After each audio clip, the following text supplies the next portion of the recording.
There are two different enumeration types in MySQL, enum and set, and they work very differently. So let's look at a couple of examples so that you can see how it is that they work. I'm going to create a table in the test database to show you enum.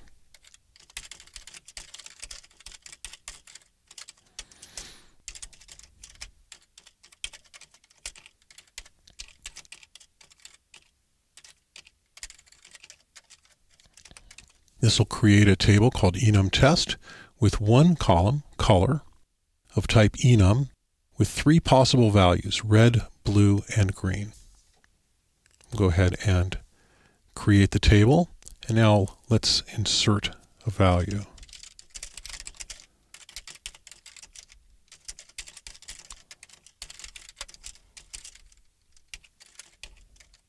This will insert one row into the enum test table in the test database with the value red in the color column. There we go, and let's take a look.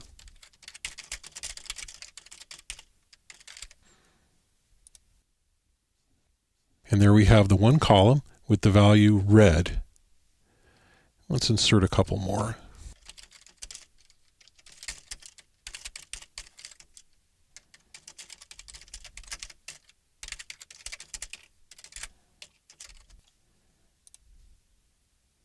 And another one for green.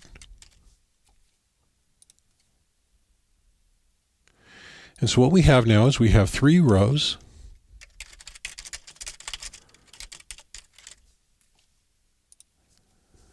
One is red, one is blue, and one is green. The value of this is that these different values are actually stored in just 1 byte each. The enum type is actually just an integer, and it stores a number called an index. And when you define it, you've defined three possible values, red, blue, and green. And so it'll store a 1 if it's red, and a 2 if it's blue, and a 3 if it's green. So it takes up very little space. If you have a limited number of possible values for a column, then this is a great way to be able to still see them mnemonically, to be able to still see red, blue, and green, and to not have to translate it in your code, that a 1 is a red, because the database engine will do that for you, and it does it very, very efficiently. So this is a very useful column type. I want to show you one other little quirky aspect of the enum type.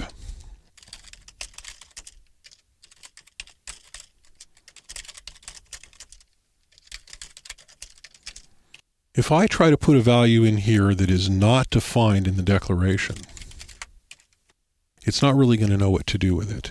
It can't store a 1 or a 2 or a 3. It can't store a 4 because it doesn't have it defined, and it won't know what that is when it tries to read it.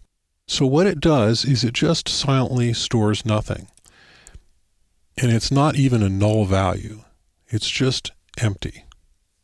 So when we go and look at this,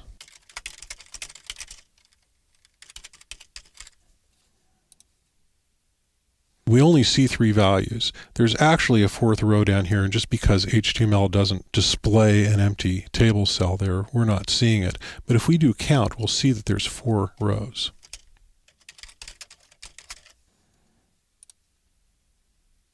There's 4 rows. So it stored an empty value there for the unknown color. So this is just an important aspect to understand about how enums work. It'll silently fail effectively. I would have preferred that it gave an error and didn't allow us to insert a value that's not in the enumeration list when we declare it. But this is what it does, and it's important to know that that's how it operates. Now let's look at the set column type. We'll create another test table.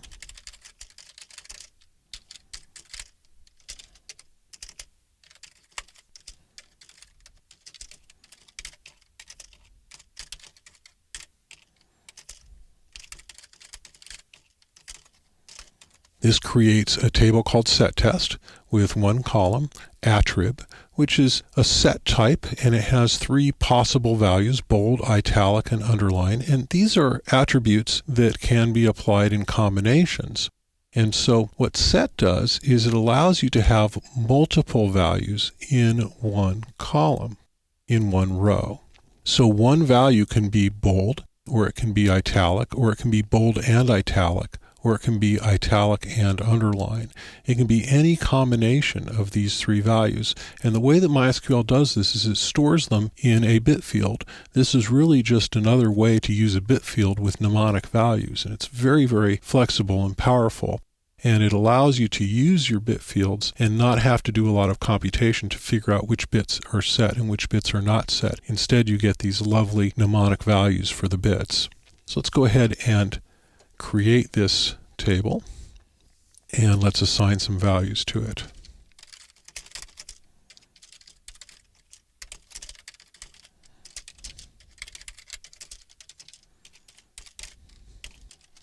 I'm going to go ahead and do several of these. I'm just going to cut and paste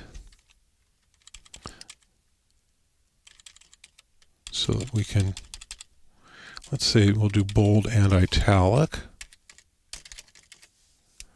And we'll do another one with, say, bold and underline. And another one with, say, underline and italic. And let's do one more with underline and bold. We did bold and underline before. Let's do underline and bold so we can see how that works.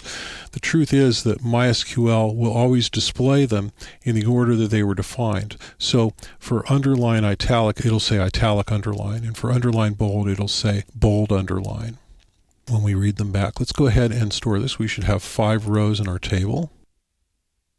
And take a look.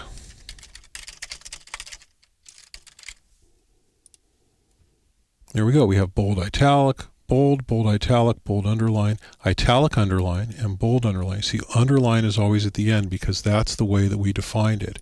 If we go and look at our declaration, describe set test, we see that that's the order that they're defined. Set, bold, italic, and underline in that order. So it'll always read them back in that order. So that's the set type. Set is very useful for flags. It makes the bit field usable by somebody who's not even terribly technical. And those are the 2 enumeration types that are available in MySQL. There's enum for one value per row, and they are stored as indexes in an integer field. And then there's set test for multiple combinations of possible values, and they're stored in a bit field.